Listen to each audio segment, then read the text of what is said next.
Right. ఇప్పుడు దయ్యాన్ని పిలుస్తున్నానండి. నేను మొన్న ఒక మీటింగ్కి వెళ్ళాను. నేను అంటే అన్నిదా భావించొద్దు, నేను ఎవరిని కింద పత్రాన్ని చెప్పడం లేదు. అది ఒంగోలులో జరిగిన మీటింగ్ దానికి వెళ్తే నేను ఆయన పెద్ద పెద్ద పోస్టర్లు వేశారు. మంత్రాలు ఉన్నాయా, మహిమలు ఉన్నాయా, శత్రుశక్తులు ఉన్నాయా, దెయ్యాలు ఉన్నాయా అని పెద్ద పెద్ద ప్రచారం చేస్తే వామ్మో ఏందో చెప్తాడని వెళ్ళా. ఆయన చక్కగా చెప్పాడండి ఒక నిజాన్ని, ఒక అబద్ధాన్ని. నిజం ఏం చెప్పారంటే దెయ్యాలనేవి ఉండవండి, వాటికి రక్త మాంసాలు ఉండవు, అవి అలా ఉండవు అని చెప్పాడు. ఏ దెయ్యాలను? హిందూ దెయ్యాలు మాత్రం ఉండవని చెప్పాడు ఆయన. బైబుల్ దెయ్యాలు మాత్రం ఉంటాయంట. సాతాను ఉంటుందట, అది మనుషులను బట్టి పీడిస్తుందట, కానీ హిందూ దెయ్యాలు మాత్రం లేవని చెప్పి చాలా స్పష్టంగా చెప్పాడు. నేను ఒక ప్రశ్న పంపించాను, మరి గ్రామాల్లో ఇలా దెయ్యం వచ్చినట్టు దేవత వచ్చినట్టు ఊగిపోతుంటారు కదా అంటే అవన్నీ మానసిక తప్పులండి అన్నాడు. మరి చర్చిల్లో కూడా ఊగుతుంటారు కదా, వాటి పరిస్థితి ఏంటంటే అవి మాత్రం సామాన్లు పట్టినాడంట. ఇదేమండి, మనకు ఊగితేనేమో మానసిక దెబ్బను, ఆయన ఊగితేనేమో సాతానంట. కానీ నిజానికి ఎక్కడా కూడా సాతాను ఉండదు, దెయ్యం ఉండదు. కానీ మీకోసం ఇప్పుడు ఈ గాలి దెయ్యాన్ని మన వరుణి మీదకి తీసుకొస్తున్నాను. దెయ్యమా వరుణి మీద వచ్చి వాలిపో, దెయ్యమా వరుణి మీద వచ్చి వాలిపో. వాలిపోయిందండి. ఇప్పుడు నేను దాన్ని బయటకు తీస్తాను. గాలి దెయ్యాన్ని ఎలా బయటకు తీస్తానో ఒకసారి చూడండి మ్యూజిక్.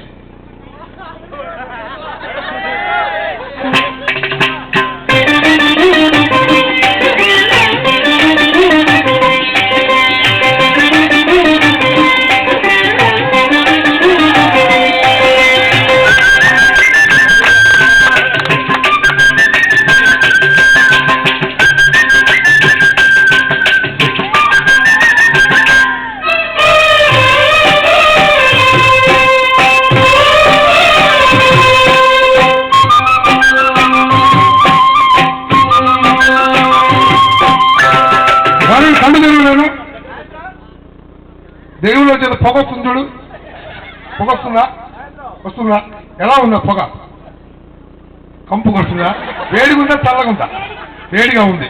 ఇక్కడ అక్కడ కూడా వేడిగా ఉంది. దెయ్యం ఏమైనా కూలింగ్ బాక్స్ లో పెట్టుకుంటుంది అనుకుంటున్నా, చల్లగా ఉంటుంది.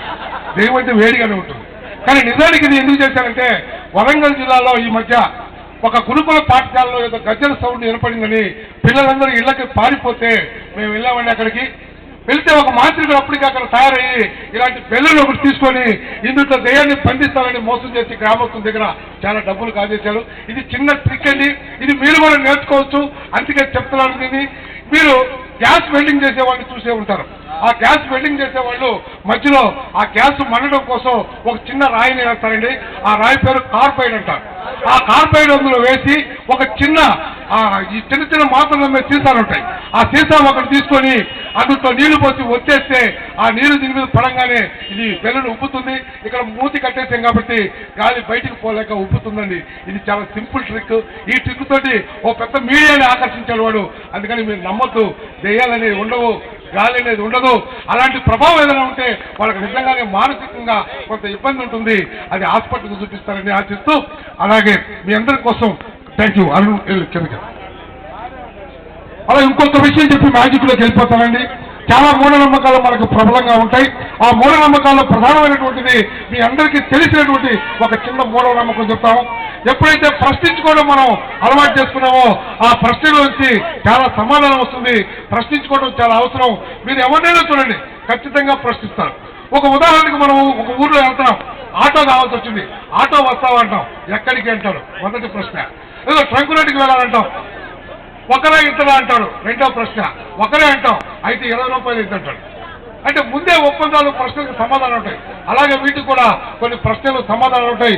కొంచెం సేపు మ్యాజిక్ చేసినంత మళ్ళీ దాని వివరం చెప్తాను. ఇప్పుడు ఒక అమ్మాయి ఒక అబ్బాయి పైకి ఎవరు వస్తారు? వచ్చేమ్మా పర్వాలా, ఇది మెట్లు మించరా, మెట్లు మించరా. అబ్బాయి ఇంకొక అబ్బాయి రైట్ వచ్చాడు వచ్చాడు రైట్. ఏ పేరు నీ పేరు? అభిరా. నీ పేరమ్మా? ఇష్విత. రైట్. మీ ఇద్దరు ఇప్పుడు చాలా టైం అయిపోయింది కదా, టైం దాదాపు 9:30 అయినట్టుంది. అయినా 10 కావస్తుంది. భోజనం చేశారా? చేశారా? నువ్వు చేసావా? నువ్వు చేసావా? భోజనం కూడా చేసావా? మరి భోజనంలో మీరు స్వీట్స్ తిన్నారా? స్వీట్స్ తిన్నా. నువ్వు నేనా? ఈ పండగ కదా, మరి అరిసెలు లడ్డూలు అట్లాంటివి ఉంటాయి కదా, తినొచ్చు కదా. తిన్నా. మరి నేను పెట్టాను స్వీట్స్ తింటారా? స్వీట్స్ అంటే ఇష్టమేనా? రైట్. నువ్వు కూడా. వీళ్ళిద్దరికి నేను స్వీట్స్ పెట్టాను. కూర్చో కదా నమ్మ, అలా ఉండు. నువ్వు కూడా అక్కడే ఉండు. మీ ఇద్దరు స్వీట్స్ పెట్టాను.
ఉన్నాయి స్వీట్స్?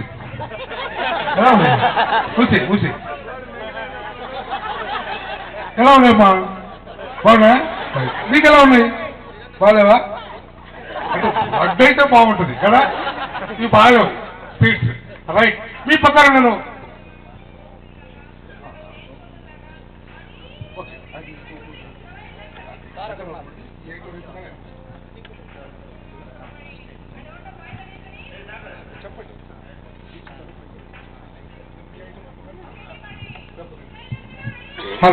మరి లడ్డు అయితే తింటావా? రైట్, లడ్డు తయారు చేస్తాను, తింటావు. ఒకసారి ఆ పేపర్ ఇవ్వండి సార్, ఆ పేపర్ ఇవ్వండి. చేయబట్టు, ఒక్క చేయబట్టు, దానిపైన మూత పెట్టు. రైట్, ఇప్పుడు ఇది లడ్డు తయారు కావాలంటే మనకు ఒక మ్యాజిక్ మంత్రం ఉంది, తెలుసా నీకు? తెలీదా? నీకు తెలుసమ్మా? తెలీదు. మరి నేను నేర్పిస్తానంటారా? అపరకదపురా అపరకదపురా లడ్డు రా అన్నారా?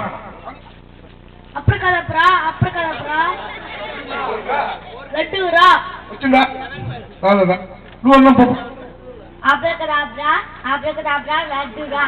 వచ్చిందా? రాలేదా? అదే రమ్మంట రాలా? మరి సినిమా వాళ్ళని ప్రేమించుకుందాం రా, పెళ్లి చేసుకుందాం రా, నేర్చుకుందాం రా అంటారే, వాళ్ళకి ఎట్లా వస్తారు? మనకు రారా? సరే, ఓ పని చేస్తాం. మీరు చిన్నపిల్లలు కాబట్టి మీరంటే రాలేదు కాబట్టి నేననేదా? ఓకేనా?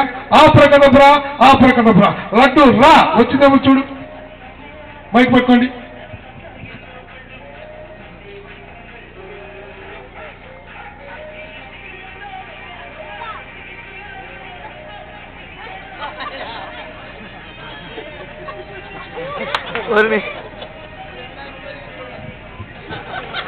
రైట్, లడ్డు ఎలా ఉంటుంది? స్వీట్ గా ఉంటుంది. లడ్డు ఎలా ఉంటుందమ్మా? లేదు, రౌండ్ గా ఉంటుంది. లడ్డు ఎలా ఉంటుంది? రౌండ్ గా ఉంటుంది. ఓకే, మరి లడ్డు తింటే స్వీట్ గా ఉంటుంది. తిన్నావా? రైట్, ఎలా ఉంది లడ్డు? లడ్డు ఎలా ఉంది? బాగుందా? బాగాలేదా? బాగుందా? రైట్,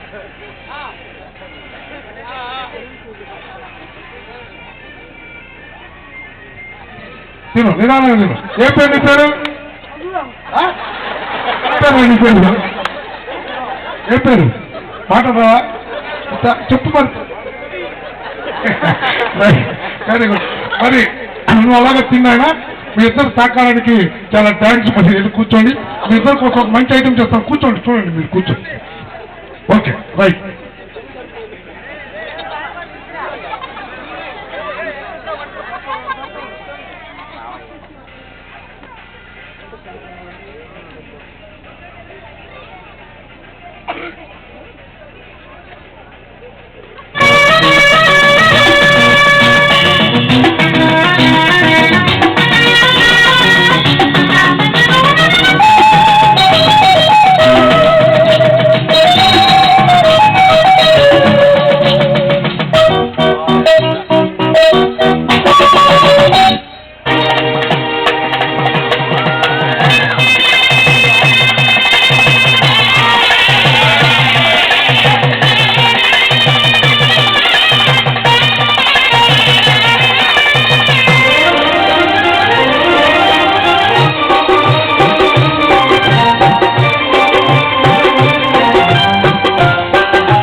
ఈరోజు ఈ సంక్రాంతి సంబరాల సందర్భానికి ఒక ప్రముఖ వ్యక్తి వచ్చున్నారు ఇక్కడికి, కానీ నేను ఆయన పేరు చెప్పను.